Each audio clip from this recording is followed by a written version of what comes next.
ఓం శాంతి ఓం శాంతి 3/12/20 मुरली। मीठे बच्चे, तुम्हें मनसा वाचा कर्मणा बहुत बहुत ఖుషి మే రహనా హై। బాబా చెప్తున్నారు, మధురమైన పిల్లలు, మీరు మనస వాచ కర్మణ చాలా చాలా సంతోషంలో ఉండాలి అంటున్నారు। అందరికీ సంతోషాన్ని ఇవ్వాలి అంటున్నారు। ఎవరికి కూడా అందరికీ సంతోషాన్ని ఇవ్వాలి, ఎవరికి దుఃఖాన్ని ఇవ్వకూడదు అని। प्रश्न, डबल अहिंसक बनने वाले बच्चों को कौन सा ध्यान रखना है? డబల్ అహింసకులుగా అయ్యే పిల్లలు ఏ ధ్యాస అనేది ఉంచుకోవాలి అని బాబా అంటున్నారు। డబల్ అహింసకులుగా అయ్యే పిల్లలు ఏ ధ్యాస అనేది ఉంచుకోవాలి? ఆన్సర్, ధ్యాస ఉండాలి। మేము మా యొక్క ఏ విధంగా వాచాతో చెడు మాటలు అంటే దుఃఖాన్ని ఇచ్చేటువంటి మాటలు రాకూడదు అని। ఎందుకంటే వాచాతో దుఃఖాన్ని ఇవ్వడం కూడా హింసనే అంటున్నారు। మేము దేవతలుగా కావడం కోసము మా నడవడిక రాయల్గా ఉంచుకోవాలి। ఆహార పానీయాలు ఎంతో ఉన్నతంగా ఉండాలి, కానీ తక్కువగా కాదు అని బాబా అంటున్నారు। దేవతలుగా కావడానికి మా యొక్క నడవడిక చాలా రాయల్గా ఉండాలి, ఆహార పానీయాలు చాలా ఉన్నతంగా ఉండాలి, కానీ తక్కువగా కాదు అని బాబా అంటున్నారు। పాట, నిర్బలునితో పోరాటము బలవంతునికి। నిర్బలునితో పోరాటము బలవంతునికి అని।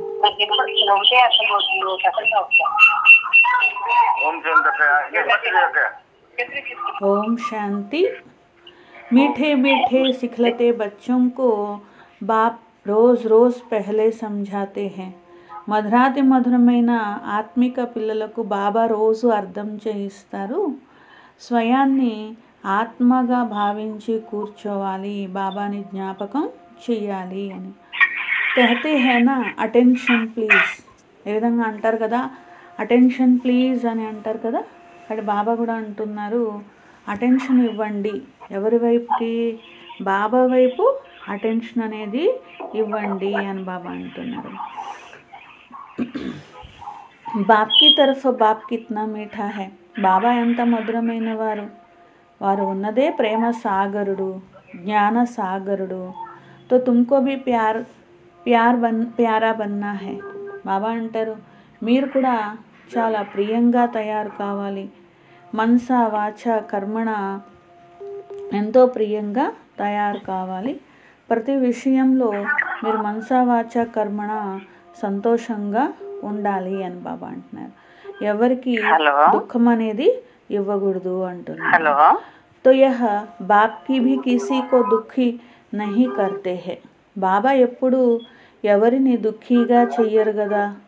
तो यह बाप आए हैं సుఖీ करने के लिए, బాబా వచ్చిందే సుఖీగా చేయడం కోసం వచ్చారు। तो तुमको भी कोई प्रकार की किसको दुख नहीं देना है, మరి బాబా సుఖీగా చేయడానికి వచ్చినప్పుడు మీరు ఎవరికి దుఃఖాన్ని ఇవ్వకూడదు కదా। బాబా వచ్చింది तुमको ही कोई को दुख नहीं देना, ऐसा कर्म नहीं करना, దుఃఖాన్ని ఇచ్చే కర్మ కూడా చేయకూడదు। మనసాలో కూడా ఎవరికైనా దుఃఖం ఇవ్వాలి అనే ఆలోచన రాకూడదు। కానీ ఈ స్థితి అనేటువంటిది మీకు పురుషార్థం చేయగా చివరికి వస్తుంది।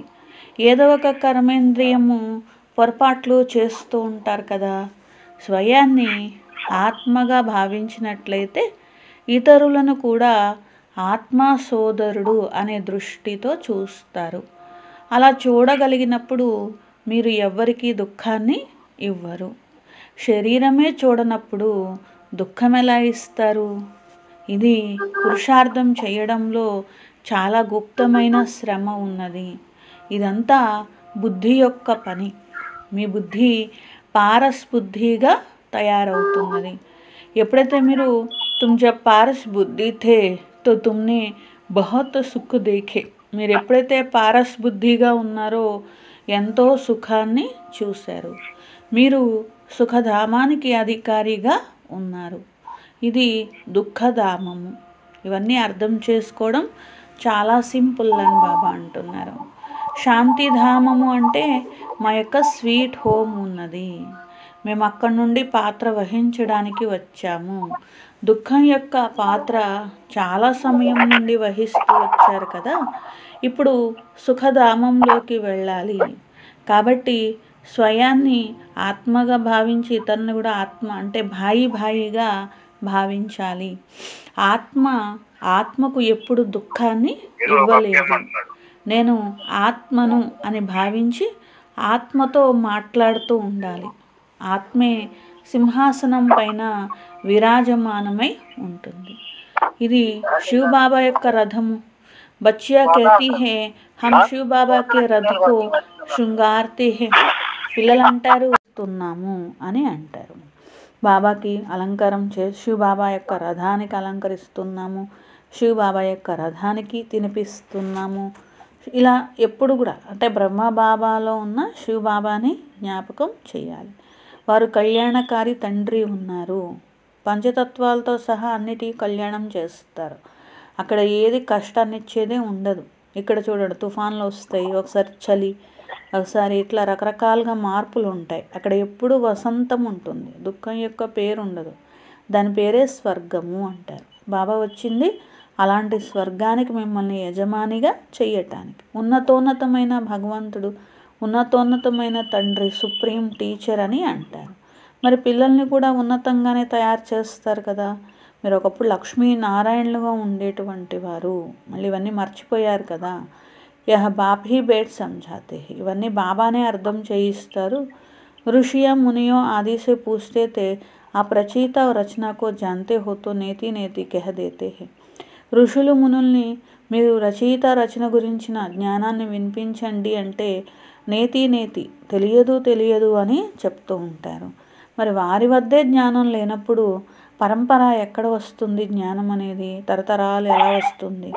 బాబా అంటారు, జ్ఞానము కేవలం నేను మాత్రమే ఇప్పుడు ఇస్తున్నాను. మీకు సద్గతి అనేది జరుగుతుంది. ఇంకా సద్గతిలోకి వెళ్ళాక జ్ఞానం అనేది అవసరం ఉండదు. ఇక మళ్ళీ దుర్గతి ఉండదు కదా సత్యుగంలో. సత్యుగంని ఉంటే సద్గతి అని అంటారు సత్యుగాన్ని. ఇక్కడ ఉన్నది దుర్గతి అని అంటారు. ఇది కూడా ఎవరికీ తెలియదు మేము దుర్గతిలో ఉన్నాము అని. భగవంతుని గురించి ఏమని మహిమ చేస్తారు? లిబరేటర్, గైడ్ అని అంటారు, నావికుడు అని అంటారు.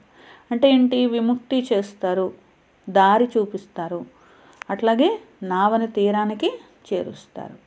విషయ సాగరంలో అందరి నావ ఉన్నది కదా, ఇక్కడ నుండి క్షీరసాగరం వైపు తీసుకువెళ్తారు. విష్ణువుని క్షీరసాగరంలో ఉన్నట్లు చూపిస్తారు. అదంతా భక్తి మార్గం యొక్క మహిమ.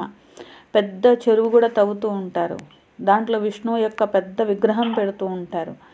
బాబా అంటారు, పిల్లలు మీరే మొత్తం విశ్వం పైన రాజ్యం చేశారు కదా, మళ్ళీ అనేక సార్లు ఓడిపోయారు కూడా, అనేక సార్లు విజయాన్ని కూడా పొందారు.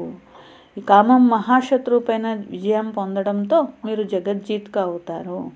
ఎంతో సంతోషంతో మీరు విజయం పొందాలి. గృహస్థ వ్యవహారంలో ప్రవృత్తి మార్గంలో ఉన్న కమల పుష్ప సమానంగా పవిత్రంగా ఉండండి. ఇది ముళ్ళ అడవిగా అయిపోయింది. ముళ్ళ నుండి మీరు పువ్వులుగా తయారవుతున్నారు కదా. ఇక్కడ మనుషులు ఒకరికొకరు ఎంత దుఃఖాన్ని ఇచ్చుకుంటారు, చంపుకుంటూ ఉంటారు. బాబా మధురాతి మధురమైన పిల్లలతో చెప్తున్నారు, అందరిది వానప్రస్థ స్థితి, చిన్న పెద్ద అందరిది వానప్రస్థ స్థితి. వాచాకి అతీతంగా వెళ్ళడం కోసం మీరు చదువుకుంటున్నారు. మీకు ఇక్కడ సద్గురువు లభించారు. వాతో వానప్రస్థమే తుమ్కో లే హీ జాయింగే. బాబా అందరినీ ఇప్పుడు వానప్రస్థంలో తీసుకుని వెళ్తారు.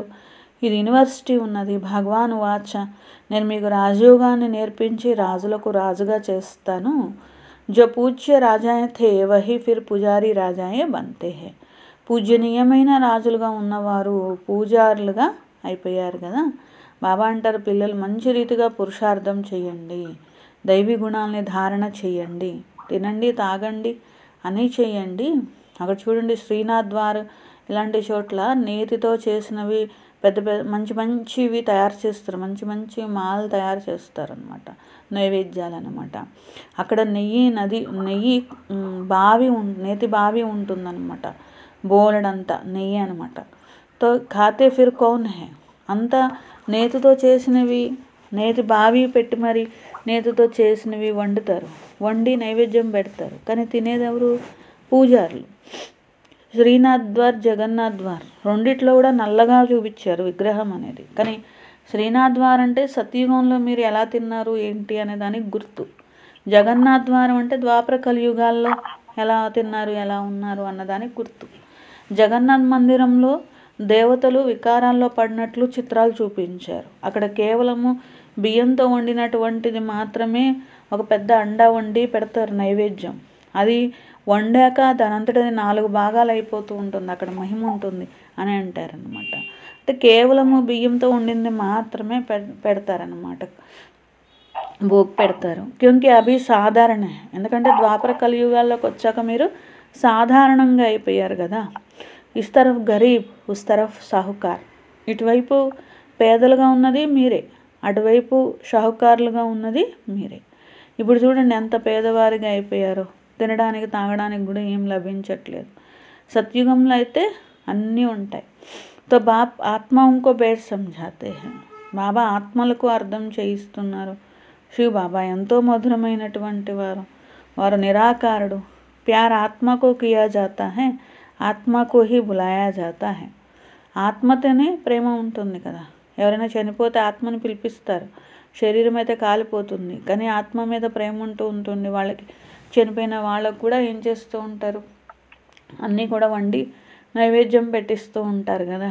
మళ్ళీ ఏమంటారు, జ్యోతి జ్యోతిలో కలిసిపోయింది అంటారు. మళ్ళీ చనిపోయిన ఆత్మల్ని పిలిపించి భోగ్ పెడతారు. इसमें सिद्ध है आत्मा से अंधियारे होता है, ఆత్మ से ही शरीर रहे तो फिर अंधियारे आदि की बात नहीं. దీపం వెలిగిస్తూ ఉంటారు, చనిపోయిన వాళ్ళ తల దగ్గర దీపం వెలిగిస్తారు. ఆత్మ అంధకారంలో వెళ్ళిపోకూడదు అంటారు. అంటే ఆత్మ అనేది అర్థమవుతుంది కదా, శరీర రహితంగా ఉన్నప్పుడు ఉంటుంది, ఆత్మ ఉండగలదు కదా. శరీరం లేకుండా కూడా ఆత్మ ఉండగలదు. ఇంకా అలాంటప్పుడు శరీరం వదిలిన తర్వాత అంధకారం నుండి రక్షించడానికి దీపం వెలిగించే విషయమే ఉంది. ఆత్మ పరంధామంలో ఉందనుకోండి, శరీరం లేకుండానే ఉంటుంది. ఒక శరీరాన్ని వదిలి ఇంకో శరీరం తీసుకుందనుకోండి, అప్పుడు కూడా మరి ఆత్మ ఉండగలదు. దాంట్లో అంధకారంలో పడిపోయే విషయం ఏమీ లేదు. కానీ మనుషుల యొక్క గుడి నమ్మకం కదా. సత్యుగంలో అనుకోండి, ఇలా చనిపోయిన వాళ్ళ తల దగ్గర దీపాలు పెట్టడాలు, లేకపోతే చనిపోయిన వాళ్ళని పిలిపించి నైవేద్యాలు పెట్టడాలు, ఇలాంటి కర్మకాండాలు చేయడాలు అలాంటివి ఏమీ ఉండవు అని బాబా అంటున్నారు. ఇవన్నీ భక్తి మార్గం మొదలయ్యాక మొదలవుతాయి. బాబా ఎంత మంచి రీతిగా అర్థం చేయిస్తున్నారు. జ్ఞానం ఎంతో మధురమైనది. మీరు జ్ఞానం వినేటప్పుడు, మురళి వినేటప్పుడు కళ్ళు తెరుచుకొని వినాలి. బాబా ఎదురుగా ఉంటే బాబాను చూడాలి కదా. ఎందుకంటే మీకు తెలుసు శివ్ బాబా ఈ శరీరంలో విరాజమానమై ఉన్నారు. కాబట్టి ఎలా వినాలి? కళ్ళు తెరుచుకొని ఎదురుగా చూస్తూ వినాలి. బేహద్ బాబాని చూడాలి. ఆగే బచ్చియా బాబాకు దేఖ్నే సే హీ ధ్యాన్ మే చలే జాతీ థీ. ఫస్ట్లో బాబా రాగానే పిల్లలు బాబాని ఇలా చూస్తూ చూస్తూ ట్రాన్స్లోకి వెళ్ళిపోయేవాళ్ళు. పరస్పరం కూర్చొని కూడా ట్రాన్స్లోకి వెళ్ళిపోయేటువంటి వారు, కళ్ళు మూసుకుని వెళ్ళిపోయేవాళ్ళు. ఎందుకంటే మరి బాబా ఫస్ట్ ట్రాన్స్ యొక్క పాత్ర ఉంచారు కదా. అందుకని బాబా అంటారు, పిల్లలు పరస్పరం ఒకరినొకరు కూడా వీరు కూడా ఆత్మనే, సోదర ఆత్మనే అనే భావంతో చూసుకోండి. అలా భాయిగా భావించినప్పుడు మరి తుమ్ బేహద్ బాప్కి రాయ్ నహీ మానేంగే, అంతిమ జన్మ పవిత్ర బనేంగే తో పవిత్ర దునియాకే మాలిక్ బనేంగే. ఇక్కడ బేహద్ బాబా మీకు సలహా ఇస్తున్నారు. బేహద్ తండ్రి ఇచ్చే సలహా వినరా? ఈ అంతిమ జన్మ పవిత్రంగా అయితే పవిత్రమైన ప్రపంచానికి అధికారిగా అవుతారు. బాబా ఎంతో పిల్లలకు అర్థం చేయిస్తూ ఉంటారు. కొందరు వెంటనే అంటారు, బాబా తప్పకుండా పవిత్రంగా అవుతాము. పవిత్రంగా ఉంటే మంచిదే కదా. కుమారీలు పవిత్రంగా ఉంటే ఎవరి కాళ్ళకి నమస్కారం చేయకూడదు అని నేర్పిస్తారు. అదే పెళ్ళైతే అందరి కాళ్ళకి నమస్కారం చేయాలి అని నేర్పిస్తారు. పూజారులు అయిపోతారు, అందరి కాళ్ళకి నమస్కారాలు చేసుకుంటూ ఉంటారు. పవిత్రత ఎంత మంచిది. పవిత్రతలోనే సుఖము, శాంతి అన్నీ లభిస్తాయి. మొత్తం ఆధారం అంతా దేనిపైన ఉన్నది? ఆత్మ పవిత్రంగా అవ్వడం మీద కదా. హే పతిత పావన అనే కదా బాబాను పిలిచారు. అంటే ఏంటి? పావనమైన ప్రపంచము అంటే అక్కడ అసలు రావణుడే ఉండడు. అది రామరాజ్యము, క్షీరఖండంగా, అంటే కలిసిమెలిసి ఉంటారు. ధర్మం యొక్క రాజ్యము అంటారు. అంటే 4 పాదాల ధర్మం ఉంటుందంటారు కదా. ఇంకా అక్కడ రావణుడు ఎందుకు ఉంటాడు? రామాయణంలో ఏమని రాశారు? త్రేతాయుగంలో రావణాసురుడు ఉన్నాడు అని రాశారు. ఆ కథ చెప్తే ఎంతో ప్రేమగా వింటూ ఉంటారు. ఇదంతా భక్తి పిల్లలు. త్రేతాయుగంలో ఏమీ రావణాసురుడు ఉండడు, రాక్షసులు ఉండరు సత్యత్రేతాయుగాల్లో. పిల్లలు సత్యత్రేతాయుగాల్లో వెళ్ళి సాక్షాత్కారం చేసుకొని రాస్ చేస్తారు, డాన్స్ చేస్తూ ఉంటారనమాట. మీది సత్యమైన నావ. సత్యమైన నావ గురించి ఏమని మహిమ ఉన్నది? సత్యమైన నావకి ఎన్నో పరీక్షలు వస్తాయి. అంటే ఊగుతుంది కానీ ఎప్పుడు మునగదు అని. వేరే ఏ సత్సంగాలకైనా వెళ్తాము అంటే ఎవరు అడ్డు చెప్పరు, కానీ ఇక్కడికి వెళ్తామంటే వెళ్ళొద్దు అని అడ్డు చెప్తూ ఉంటారు. మీకు ఇప్పుడు బాబా జ్ఞానాన్ని ఇచ్చారు. మీరు కుమారులు అయ్యారు. బ్రాహ్మణులు తప్పకుండా కావాలి. బాబా స్వర్గాన్ని స్థాపన చేసేవారు. తప్పకుండా స్వర్గానికి మేము యజమానిగా అవ్వాలి. మా తండ్రి స్వర్గాన్ని స్థాపిస్తున్నారంటే మరి మేము యజమానిగా అవ్వాలి. నరకంలో ఎందుకు పడి ఉండాలి? ఇది అర్థం అవ్వాలి కదా. ఇంతకుముందు మీరు పూజారిగా ఉండేటువంటి వారు, ఇప్పుడు పూజ్యంగా తయారవుతున్నారు. 21 జన్మల కోసం 63 జన్మల పూజారిగా అయ్యారు. ఇప్పుడు పూజనీయంగా స్వర్గానికి యజమానిగా అవుతున్నారు. నరుడి నుండి నారాయణుడిగా అయ్యేటువంటి నాలెడ్జ్. భగవాను వాచ, నేను మిమ్మల్ని రాజులకు రాజుగా చేస్తున్నాను. పతితమైన రాజులు పావనమైన రాజులకు నమస్కారం వందన చేస్తూ ఉంటారు. హర్ ఏక మహారాజ్కే మహలో మే మందిర్ జరూర్ హోంగే. ద్వాపర కలియుగాల్లో ఉన్న రాజులు పతితమైన రాజులు అంటారు. సత్యత్రేతాయుగాల్లో ఉన్న రాజులు పావనమైన రాజులు. అందుకే ద్వాపర యుగం తర్వాత ఉన్న రాజులు ఏం చేస్తారు? సత్యత్రేతాయుగాల్లో ఉన్న రాజులకి మరి గుళ్ళు కట్టి పూజిస్తారు. ప్రతి రాజు ఇంట్లో ఒక గుడి ఉండేది తప్పకుండా. అది ఎవరి గుడి? రాధాకృష్ణులది, లక్ష్మీనారాయణది, రామ్ సీత అది కట్టుకుంటారు. ఈ రోజుల్లో అయితే గణేశుడు, హనుమంతుడు వీళ్ళకు కూడా గుళ్ళు తయారు చేస్తున్నారు. భక్తి మార్గంలో ఎంత గుడ్డి నమ్మకమో చూడండి. ఇప్పుడు మీకు తెలుసు, మేమే ఒకప్పుడు రాజ్యం చేశాము, మళ్ళీ మేము ఆత్మలమే వికారాలనే మార్గం ఎంచుకొని పడిపోయాము, పూర్తిగా క్రిందకొచ్చి పడిపోయారని. ఇప్పుడు ఇదే మీ అంతిమ జన్మ పిల్లలు, మధురాతి మధురమైన పిల్లలు. మీరే స్వర్గంలో ఉండేటువంటి వారు. దిగుతూ దిగుతూ నేలపైన వచ్చి పడ్డారు. చాలా ఉన్నతంగా ఉండేటువంటి వారు. బాబా మళ్ళీ అంత ఉన్నతంగా మిమ్మల్ని పైకి ఎక్కిస్తున్నారు. 5000 సంవత్సరాల తర్వాత మళ్ళీ మీరు ఈ చదువుకుంటున్నారు. ఇది వరల్డ్ యొక్క హిస్టరీ, జాగ్రఫీ ఉన్నది ఉన్నట్లుగానే రిపీట్ అవుతుంది. నేను పిల్లలను విశ్వానికి అధికారిగా చేస్తాను. మొత్తం విశ్వంలో మీదే రాజ్యం ఉంటుంది. పాటలో కూడా ఉంది కదా, బాబా మీరు ఎలాంటి రాజ్యం ఇస్తారంటే ఎవరు దాన్ని లాక్కోలేరు అని పాట పాడతారు కదా. ఇప్పుడు చూడండి ఎన్ని పార్టీషన్స్. ఇక్కడ నీళ్ళ కోసం కొట్టుకుంటారు, భూమి కోసం కొట్టుకుంటూ ఉంటారు, తమ ప్రాంతాన్ని జాగ్రత్తగా కాపాడుకోవాలంటారు. లేకపోతే ఎవరెవరో వస్తారు, బంధువులు చేస్తారు, రాళ్లతో కొడతారు. యూత్ ఉన్నట్లయితే వీళ్ళు కొట్టుకుంటూ ఉంటారు. మరి చూడండి వీళ్ళు నవజవాన్ యూత్ ఉన్నట్లయితే పెహల్వాన్గా భారతదేశాన్ని రక్షిస్తారు అని అంటూ ఉంటారు. కానీ మనుషులు చూడండి ఎలాంటి ధైర్యం చూపిస్తూ ఉంటారు. కొట్టుకోవడానికి, గొడవలు పెట్టుకోవడానికి వాళ్ళ శక్తిని ఉపయోగిస్తూ ఉంటారనమాట. ప్రపంచం యొక్క గతి ఇలా అయిపోయింది. ఎందుకంటే ఇది రావణాసురుడి రాజ్యం కదా. బాబా అంటారు ఇది అసురీ సాంప్రదాయం అంటారు. మీరు దైవీ సాంప్రదాయాలుగా తయారవుతున్నారు. దేవతలకు అసురులకు యుద్ధం ఎప్పుడు జరుగుతుంది? నిజానికి అలాంటి విషయం ఉండదు.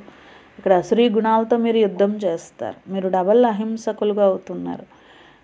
దేవతలు అహింస పరమో ధర్మ, దేవీ దేవతా ధర్మం అని అంటారు కదా. అంటే డబల్ అహింసకులు అని మిమ్మల్ని అంటారు అని బాబా అంటున్నారు. ఎవరికి కూడా మీ మాటల ద్వారా దుఃఖాన్ని, వాచా ద్వారా దుఃఖాన్ని ఇవ్వద్దు. మీ మాటల ద్వారా ఎవరికైనా దుఃఖం ఇస్తే అది కూడా వాళ్ళని హింస పెట్టినట్లే. మీరు దేవతలుగా అయ్యేవారు. మీరు ప్రతి విషయంలో కూడా రాయల్టీగా ఉండాలి. మీ ఆహార పానీయాలు కూడా ఎంత గొప్పవి తింటున్నారు వీళ్ళు అనేలాగా ఉండొద్దు. వీళ్ళేంటి ఇంత చీప్గా ఏమీ పనికిరాని తింటున్నారు అనేది కూడా, అంటే ఏం లేని వాళ్ళలాగా అలా కూడా తినొద్దు. సాధారణంగా మధ్యస్థంగా ఉండాలి, ఏకరస్గా ఉండాలి. రాజా ఆది కా బోల్నా బహుత్ కమ్ హోతా హై. అలా ఆహారం విషయంలో మధ్యస్థంగా ఉండాలి. తర్వాత రాజులు ఎలా ఉంటారో చూడండి, ఎప్పుడో ఒకసారి అవసరమైన చోటే రాయల్టీగా 1-2 మాటలే మాట్లాడతారు, చాలా తక్కువగా మాట్లాడతారు. ప్రజలు కూడా రాజుల్ని ఎంతో గౌరవిస్తారు, ప్రేమిస్తారు. ఇక్కడ చూడండి పరిస్థితి ఎలా అయిపోయిందో ప్రపంచంలో, ఎన్ని ఆందోళనలు, గొడవలు, ఎలాంటి గతి అయిపోయింది. బాబా మళ్ళీ విశ్వంలో శాంతిని తీసుకొని వస్తున్నారు. గవర్నమెంట్ అంటుంది అందరూ కలిసి ఉండండి అని. అందరూ బ్రదర్సే, అయినా ఇది ఒక ఆట అంతే, ఇట్లా కొట్టుకుంటూనే ఉంటారనమాట. బాబా పిల్లలకు అర్థం చేయిస్తున్నారు, మీకేమీ చింత లేదు, సత్యుగంలో ఏమీ కష్టం ఉండదు. అక్కడ ఎంత కావాలంటే అంత తినడానికి ఉంటుంది. ఏమీ డబ్బులు పెట్టి కొనుక్కోవాల్సిన అవసరం అనేది లేదు. ఇక్కడ డబ్బులు పెట్టి కొనుక్కున్నా ఒక్కొక్కసారి దొరకదు. ఇప్పుడు దైవీ రాజధాని స్థాపన అవుతుంది. మీ ఆరోగ్యం కూడా ఎలా అవుతుంది, మీకు రోగం అనేది రాదు. బాబా గ్యారంటీ ఇస్తున్నారు. మీ క్యారెక్టర్ కూడా దైవీ క్యారెక్టర్ తయారవుతుంది. ఇక్కడ రకరకాల మినిస్టర్స్ ఉంటారు, అది ఏ మినిస్టరో దాన్ని బట్టి జ్ఞానం చెప్పండి. ఇప్పుడు హెల్త్ మినిస్టర్ ఉండొచ్చు, ఎడ్యుకేషన్ మినిస్టర్ ఉండొచ్చు, దాన్ని బట్టి మీరు జ్ఞానం ఉపాయంగా చెప్పండి. కొందరు చూడండి జ్ఞానం చెప్పాక ఒపీనియన్ రాయించుకుంటే చాలా బాగుంది అని రాస్తారు. సరే బాగుంది కదా మీరు వినండి అంటే మాకు అంత ఖాళీ లేదు అని అంటారు. అందరి కోసం బాగుంటుంది అని వాళ్ళు చెప్తూ ఉంటారు. అచ్చా చెప్పండి, కొంచెం పెద్ద పెద్ద వాళ్ళు ఇట్లా మరి వాళ్ళ నోటి నుండి వస్తే పేదవాళ్ళు కూడా వింటూ ఉంటారు, వాళ్ళ కళ్యాణం కూడా జరుగుతుంది అని. ఇప్పుడు అందరి తలపైన మృత్యువు నిలబడి ఉన్నది. ఈరోజు రేపు అంటూ ఉంటారు. జ్ఞానం వినమన్నా, భాగ్యం తయారు చేసుకోమన్నా ఈరోజు రేపు అంటారు. రేపు అంటే మృత్యు వచ్చి తల మీద కూర్చుంటుంది. కుంభకర్ణునిలాగా నిద్రపోతున్నారు, మృత్యువు వచ్చేసినా కానీ పట్టించుకోవట్లేదు అన్నమాట. బాబా పిల్లలకు బచ్చోं को समझाने में बहुत मज़ा भी आता है. జ్ఞానం చెప్పడంలో మీకు చాలా మజా కూడా వస్తుంది. చిత్రాలు ఇవన్నీ బాబా తయారు చేయించారు కదా. బ్రహ్మ బాబా దగ్గర కూడా మరి ఫస్ట్లో ఈ జ్ఞానం లేదు కదా, శివ బాబా వచ్చి ఇస్తేనే కదా. వారసత్వము లౌకిక తండ్రి నుండి దొరుకుతుంది, పారలౌకిక తండ్రి శివబాబా నుండి దొరుకుతుంది. అలౌకిక తండ్రి నుండి బ్రహ్మబాబా నుండి దొరకదు. మధ్యవర్తి శివబాబా వారసత్వం పిల్లలకు ఇవ్వడానికి మధ్యలో బ్రహ్మబాబా ఉన్నారు. అంతేగాని బ్రహ్మబాబా వారసత్వం కాదు కదా. బ్రహ్మబాబా మధ్యవర్తిగా ఈ వారసత్వం ఇప్పిస్తారు. అందుకనే బ్రహ్మబాబాని జ్ఞాపకం చేయకూడదు, శివబాబాని జ్ఞాపకం చేయాలి. బ్రహ్మబాబా అంటారు మీరు నన్ను జ్ఞాపకం చేస్తే మీకు ఏం దొరకదు పిల్లలు, మీరు శివబాబాని జ్ఞాపకం చేయండి, నేను కూడా చదువుకుంటున్నాను. వారసత్వం ఒకటి హద్దు తండ్రి నుండి, రెండోది బేహద్ తండ్రి నుండే దొరుకుతుంది. ప్రజాపిత బ్రహ్మ ఏమి ఇస్తారు. అందుకనే శివబాబా అంటారు ఒకే ఒక నన్ను జ్ఞాపకం చేయండి. వీరు నా రథం ఉన్నారు, రథాన్ని జ్ఞాపకం చెయ్యొద్దు అని అంటారు. రథాన్ని ఎక్కడైనా జ్ఞాపకం చేస్తారా? ఉన్నతోన్నతమైన భగవంతుడు ఒక్కరే. ఆత్మలకు బాబా అర్థం చేయిస్తున్నారు. ఆత్మనే అన్నీ చేస్తుంది. ఒక శరీరం వదులుతుంది, రెండోది తీసుకుంటుంది, ఒక సర్పం మాదిరిగా ఉంటుంది అని. భ్రమరి భీ తుమ్ హో. సర్పం యొక్క ఉదాహరణ మీదే, భ్రమరం యొక్క ఉదాహరణ మీదే. జ్ఞానం యొక్క బూబు చేయండి. జ్ఞానం వినిపిస్తూ ఎవరినైనా మీరు విశ్వానికి అధికారిగా చేయవచ్చు. బాబా మిమ్మల్ని విశ్వానికి అధికారిగా చేస్తున్నారు. మరి అలాంటి తండ్రిని ఎందుకు జ్ఞాపకం చేయొద్దు? వచ్చిందే వారసత్వం ఇవ్వడానికి ఎందుకు తీసుకోవద్దు? మరి బాబా ఖాళీ లేదు అని ఎందుకంటారు? మంచి మంచి పిల్లలు సెకండ్లో అర్థం చేసుకుంటూ కూడా ఉంటారు. బాబా అర్థం చేయిస్తారు. లక్ష్మీ పూజ చేస్తారు. లక్ష్మీ నుండి ఏం దొరుకుతుంది? అంబా నుండి ఏం దొరుకుతుంది? జగదంబ నుండి. లక్ష్మి అయితే స్వర్గం యొక్క దేవి ఉన్నారు, అన్ని డబ్బే అడుగుతారు. జగదాంబ అయితే విశ్వానికి అధికారిగా చేస్తారు, అందరి మనోకామనలు పూర్తి చేసేవారు. ఎలా చేస్తారు? శ్రీమతం ద్వారా. శ్రీమతం పైనే అందరి మనోకామనలు పూర్తవుతాయి. अच्छा मीठे मीठे सिखलते बच्चों प्रति माता पिता बाप दादा का याद प्यार और गुड मॉर्निंग. रूहानी बाप की रूहानी बच्चों को नमस्ते. हम रूहानी बच्चों की रूहानी बाप दादा को याद प्यार गुड मॉर्निंग और नमस्ते. मेरा बाबा, प्यारा बाबा, मीठा बाबा, शुक्रिया शुक्रिया शुक्रिया. धारणा कोसम फर्स्ट पॉइंट, इन कर्मेंद्रियों से कोई भूल ना हो. ఈ కర్మేంద్రియాలతో ఎలాంటి పొరపాట్లు చేయొద్దు. దీనికోసం నేను ఆత్మను అనే స్మృతి పక్కా చేసుకోవాలి. శరీరాన్ని చూడకూడదు, ఒక్క బాబా మీదే అటెన్షన్ అనేది ఇవ్వాలి. సెకండ్ పాయింట్, ఇప్పుడు వానప్రస్థ అవస్థ కాబట్టి వాచాకి అతీతంగా వెళ్ళే పురుషార్థం చేయాలి. పవిత్రంగా తప్పకుండా కావాలి. బుద్ధిలో ఉండాలి, సత్యం యొక్క నావ ఊగుతుంది కానీ మునగదు. అందుకే మీరు విఘ్నాలు వస్తే గాబరా పడద్దు. వరదాన్, అహం మరియు అహంకారాన్ని అనుమానాన్ని సమాప్తం చేసి దయాహృదయులుగా అయ్యే విశ్వ కళ్యాణకారిగా కండి. ఎలాంటి అవగుణం ఉన్న ఆత్మైనా, కఠినమైన సంస్కారాలు ఉన్నవాళ్ళైనా, బుద్ధి శక్తి తక్కువ ఉన్నవారైనా, నింద చేసే ఆత్మైనా కానీ, ఎవరైతే దయాహృదయులు విశ్వ కళ్యాణకారి పిల్లలు ఉంటారో వారందరి పట్ల లాఫుల్గా ఉంటారు. అంటే నియమ ప్రమాణంగా ఉంటారు, తోడు లవ్ఫుల్గా కూడా ఉంటారు. ఎప్పుడు కూడా ఈ అనుమానం అనేది పెట్టుకోరు, వీళ్ళు మారరు, వీళ్ళు ఇంతే, లేకపోతే వీళ్ళు ఏం చేయలేరు అని, లేకపోతే నేనే అన్నీ చేయగలను ఇంకెవరు ఏం చేయలేరు, ఇలాంటి అహంకారం కూడా ఉండదు. ఇలా అహంకారాన్ని, ఇతరుల పట్ల అనుమానాన్ని, రెండు బలహీనతలు, చెడు ఇవన్నీ ఉన్నాయని తెలిసినా కానీ ఆత్మని క్షమించాలి అని బాబా అంటున్నారు. ఇలా క్షమించి దయాహృదయం కలిగినటువంటి పిల్లలు క్షమిస్తారు. వారే విశ్వ కళ్యాణం యొక్క సేవలో సఫలమవుతారు. స్లోగన్, ఎక్కడైతే బ్రాహ్మణుల తనువు, మనసు, ధనంతో బ్రాహ్మణులు సహయోగం ఇస్తారో అక్కడ సఫలత అనేది తోడుంటుంది అంటున్నారు. ఎక్కడైతే బ్రాహ్మణులు తనువు, మనసు, ధనంతో సహయోగం ఇస్తారో అక్కడ సఫలత అనేది తోడు ఉంటుంది అంటున్నారు. అచ్చా, స్వమానము, నేను విశ్వ కళ్యాణకారి దయాహృదయం కలిగిన ఆత్మను.